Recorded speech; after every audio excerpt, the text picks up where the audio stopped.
welcome to My Brain is a Wonderland, the podcast for neurodivergent women and the people who love them. You're here with your host, Emily, and today we are going to be talking about coming out to your family. Before we get started, I wanted to let everyone know that I'm going to have a special announcement at the end of the episode regarding some new episodes and a new series that I'm going to be starting on this podcast. So let's talk about coming out to your family.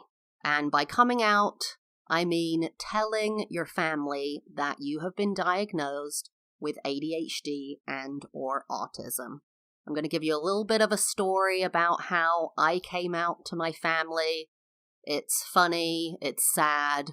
There won't be any stories about how I came out to my friends because I don't have any friends. Surprise. So let's get started. So my immediate family, who I would say is my husband and my dogs. My dogs don't really need to know. They don't get it. They just love me for who I am. My husband, I didn't need to come out to my husband. If you've listened to my first episode, which talks about how I was diagnosed, my husband was sitting in on the video call with my neuropsychologist when she told me my diagnoses. And that was my choice. I asked for him to be there for support, and maybe so that I didn't have to tell him and come out to him, right? I actually ended up being diagnosed with 9 different things. So it was just easier to have him there instead of having to tell him and to hear from the therapist directly so that we both got the same information and we could move forward easily and kind of going in the same direction. With regards to my family, I'm going to talk about 2 different parts of my family, I guess, when I talk about my direct family. When I talk about my direct family, I actually am mostly talking about my in-law family, which is my husband's family, which I think is not common for everybody. When you say your direct or immediate family, you mean your birth family. If you've listened to my podcast, I haven't gone into it super in-depth for a lot of different reasons, but I'm somewhat kind of totally estranged from my biological family. My father died when I was 4 years old. I was raised by a single mom as an only child, so I don't have any siblings. And I had just one set of grandparents because I wasn't connected to my father's side of the family. So let's first talk about my in-law family, or who I call kind of my direct family. We live close by to them, within a 2-hour drive of most of my husband's family. They really have been there for me through thick and thin in the last 15 years or so, and I've spent almost every holiday, vacation, many weekends with them, and they do truly accept me for who I am, even if they're judgmental at times. You'll have heard on the podcast different things that have been said or curiosities that have been voiced. They have been with me through thick and thin, and I love them for it.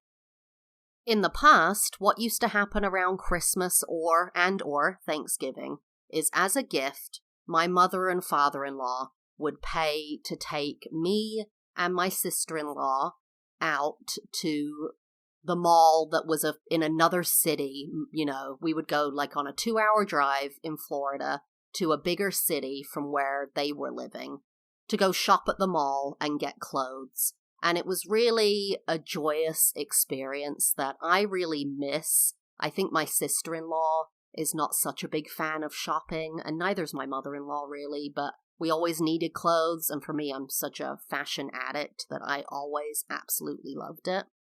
And we haven't done it in a while, but the last time we did it was Christmas 2020. Would it be 2020 or 2021? And I was diagnosed right around Christmas 2020 with ADHD and autism. And I decided that I was going to tell them during this trip that I had been diagnosed. I'm looking back now, I'm not even sure if I planned it or just decided in the moment.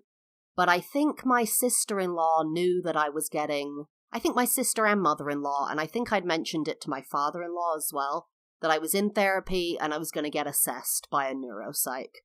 And I personally knew that ADHD was on the cards heavily. I hadn't told them that. And my therapist, my psychologist had brought up autism once or twice when I'd mentioned that I didn't respond to my name growing up, things like that, but I hadn't mentioned it to them. So we were in Victoria's Secret. Is it Victoria or Victoria's Secret? It's Victoria's Secret, right? That's the only one that makes sense. So, of course, when you're in a mall, that's one of the only things in there that's still alive. I can't even believe they're still going. But we were in Victoria's Secret, and my mother-in-law was at the cash register paying for the things that we had chosen.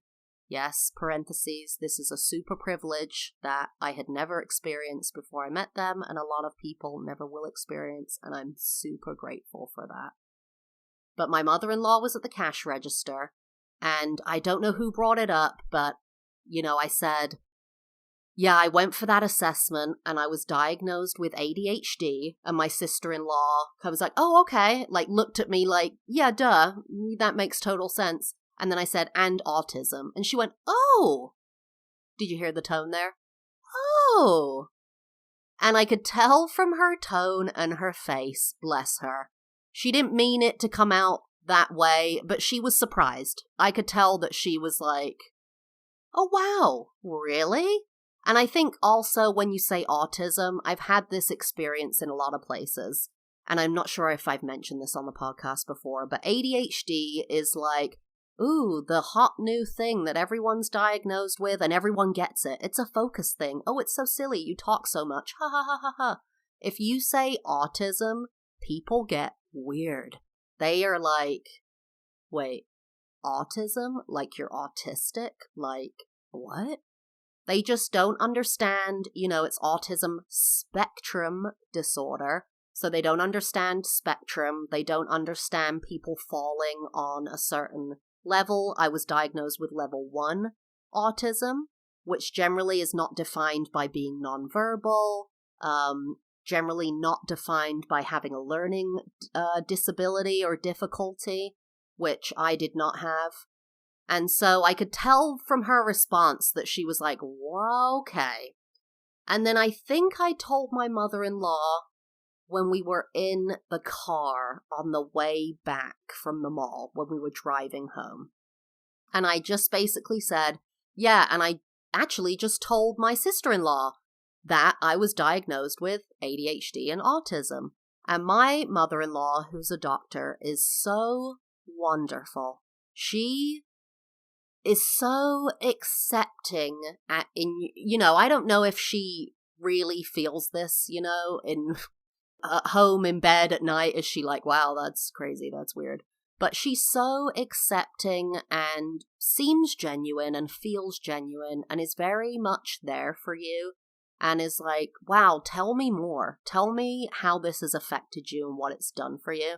And so I said that, and she was like, oh my gosh, that's so, she didn't say crazy, but that's great that you would, you've been diagnosed, you know how to move forward. And then my sister-in-law said, because I was a professional dancer in the past, I had a career-ending injury, and she said, wow, being a professional dancer must have been so great for your ADHD. And I said, you know what? It was great for my ADHD and terrible for my autism, which is actually true. I wish I had this photo from my first performance, not ever, but my first performance at this new job that I'd had. I cannot even describe. I look so shell-shocked by the fact that I'm performing. My face is contorting into really interesting positions. Like, I cannot mask. It's clear that I was just unable to mask in that moment. But she's right. It was great for my ADHD.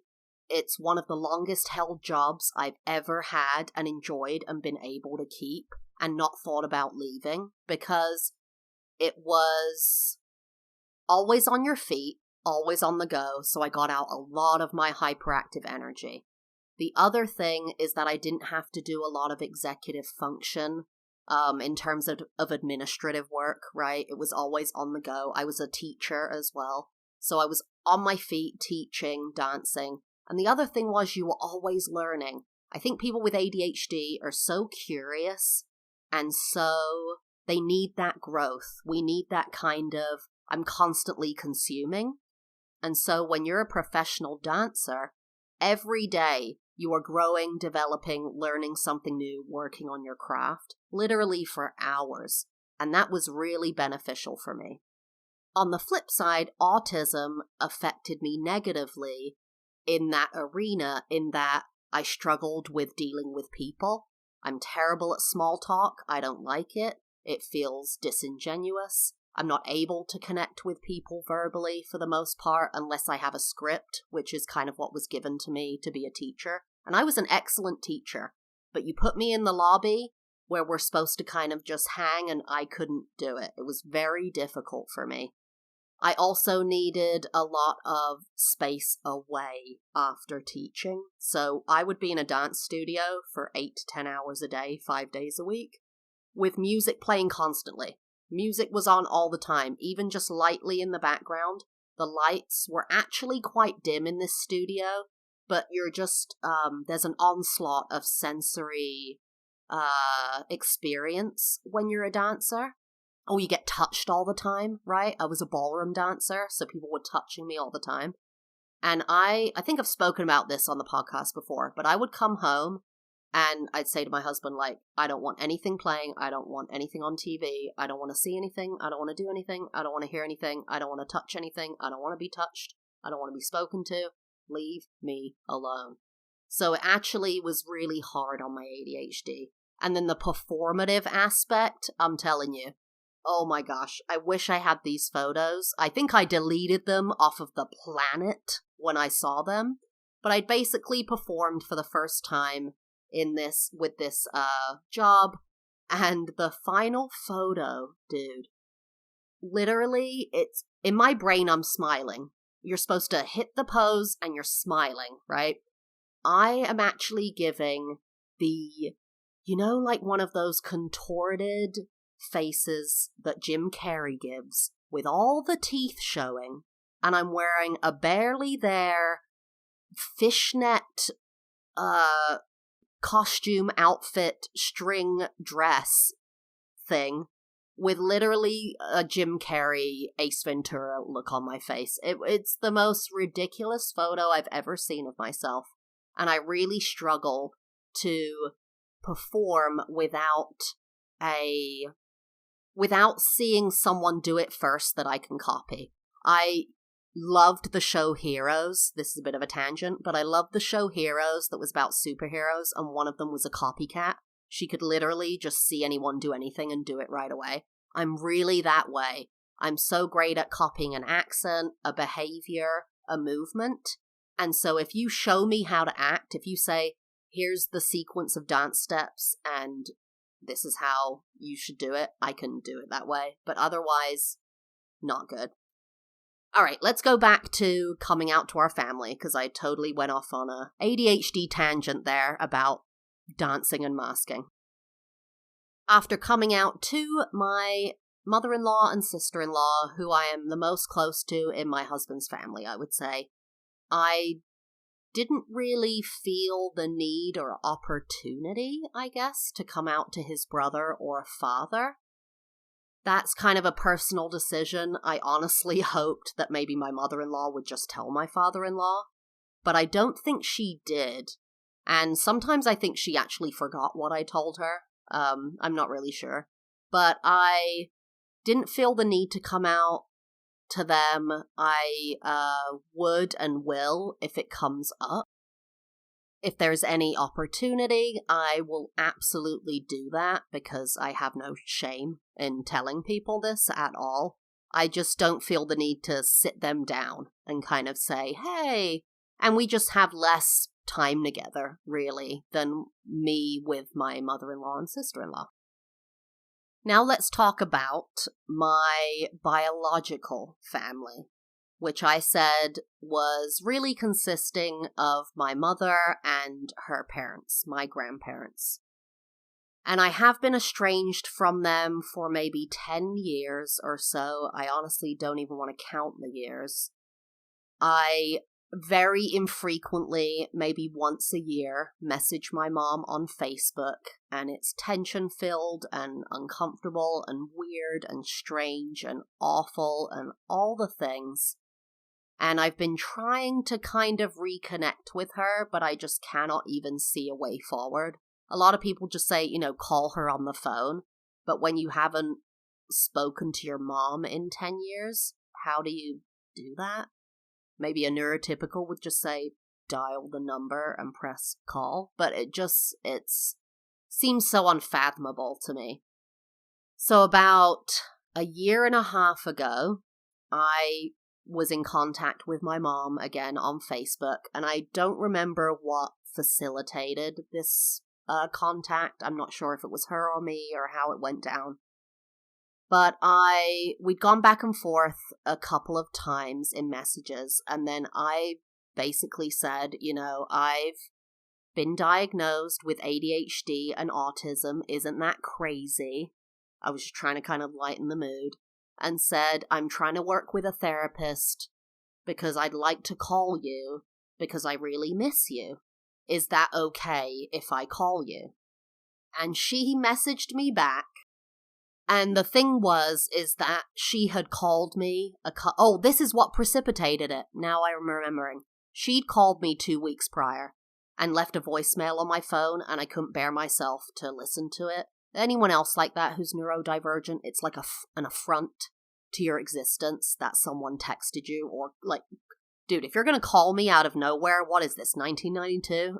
No, you need to text me first or DM me. And say, hey, can I call you? And then if I say yes, you can call me. So she'd called me, left a voicemail, and I just couldn't bring myself to listen to it. So I started messaging her. And I thought it might be something important. She doesn't call just because we're not talking. She doesn't call to be like, hey, boo, let's check in. It's usually something bad. So I just couldn't bear myself to listen to it. And so I said, I was diagnosed with this, blah, blah, blah. Is it okay if I call you?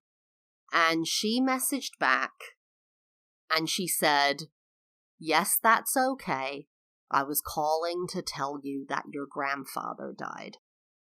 So it was bad, the reason she called and left the voicemail. And she didn't address the diagnoses at all. She didn't acknowledge it. She didn't say anything about it. She didn't. And I get that. We're in a very complicated, weird space right now. And obviously her father had died.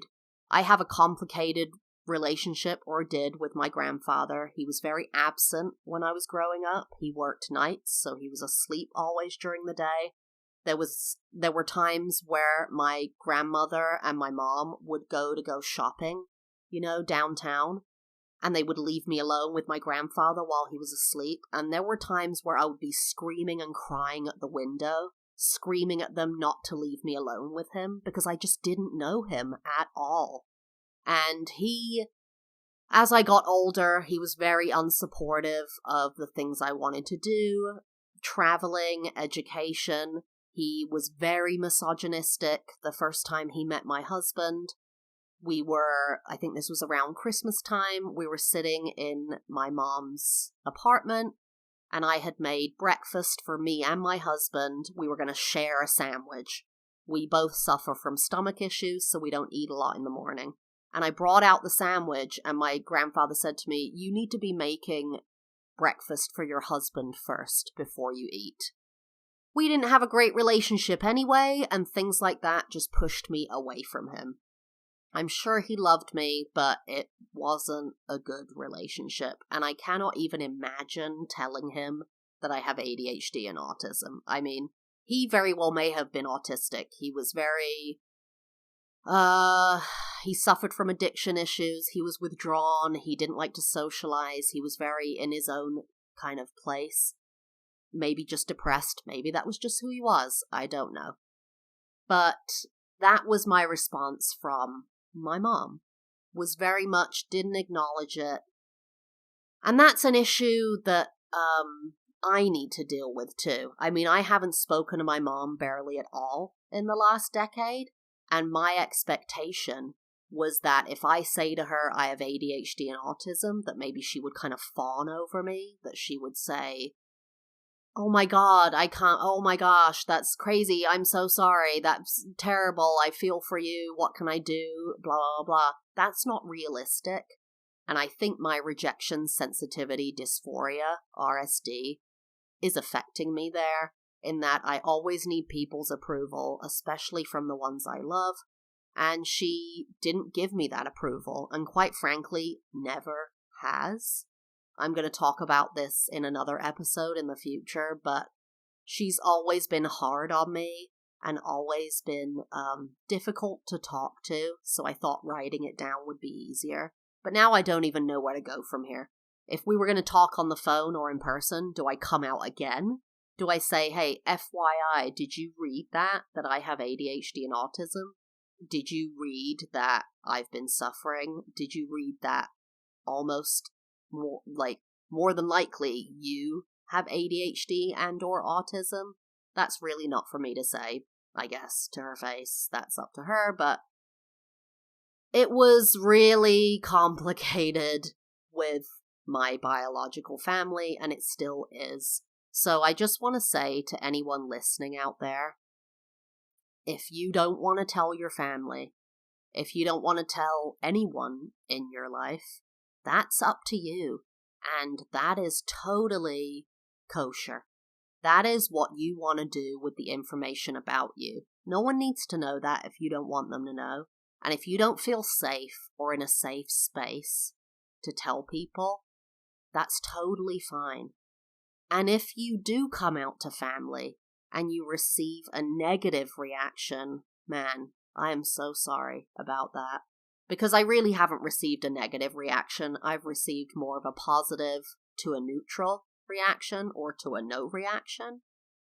I recommend working with a therapist if you're about to come out or you're not sure, just to have that emotional support.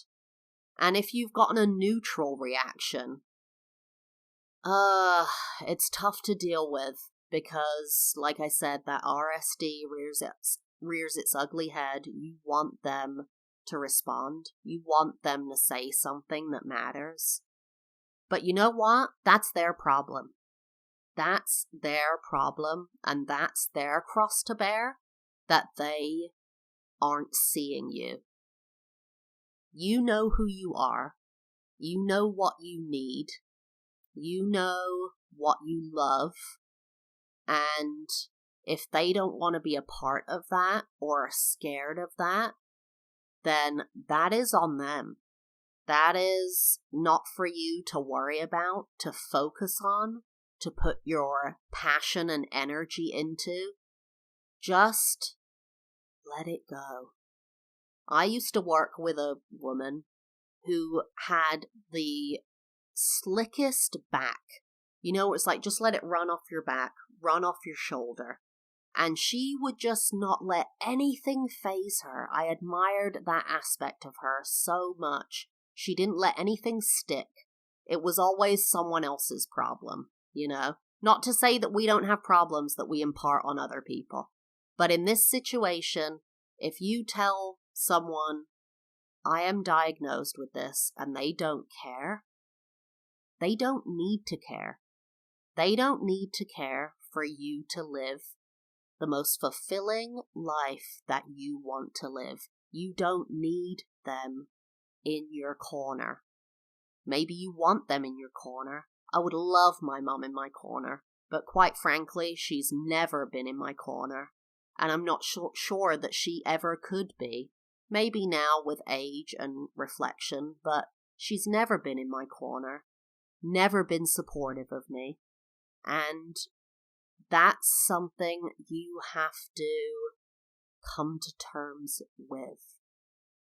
You need to realize that you have everything in yourself to be the person and live the life you want to live. And I truly, truly believe that. Even with having ADHD and or autism, you can create the life you want to live and be the person you want to be without these people who don't support you. because if they don't support you or don't believe in you, then they're just dragging you down. So that's my story about coming out and it being positive and coming out and it being very neutral and a little bit sad. Now to switch gears, I'm going to talk about that announcement I mentioned at the beginning. I'm going to be launching once a month on the second to last Thursday of the month. I know, write that down. I don't even know how I just remembered to say that. But the second to last Thursday of every month, I'm going to be doing a rewatch movie episode. It's going to be called Film Fixation.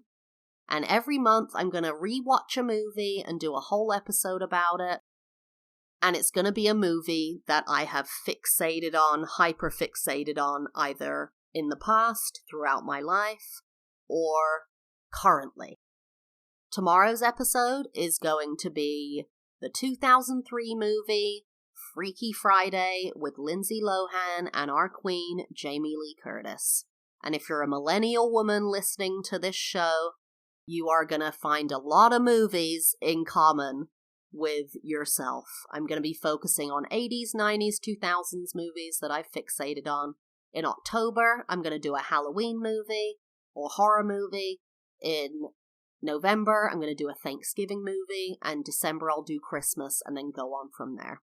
If you have any suggestions for movies you'd like to hear rewatches of, just email me at mybrainisawonderlandpod@gmail.com.